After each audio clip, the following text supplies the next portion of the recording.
তো আমরা ভেবেছিলাম সমুদ্রে নামবো, তো এখানে একটা পাথর, তো আমি এখন একটা পাথরে বসে আছি। Very good very good.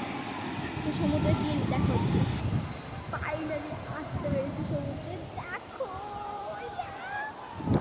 চলে এসেছি সমুদ্রে। এই দেখো পাথরটা একবার যদি দেখো, এই এত পাথর, এর চারিদিকে পাথর আছে, এত পাথর। আমি ভেবেছিলাম আসতে পারবো না, তো ফাইনালি আসতে পেরেছি। ইয়াস ইয়াস ইয়াস। সো সমুদ্রে একদম হেভি মজা হচ্ছে, সিরিয়াসলি দারুণ এনজয় করছি।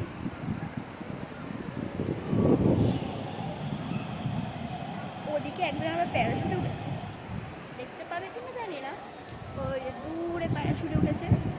যাই হোক,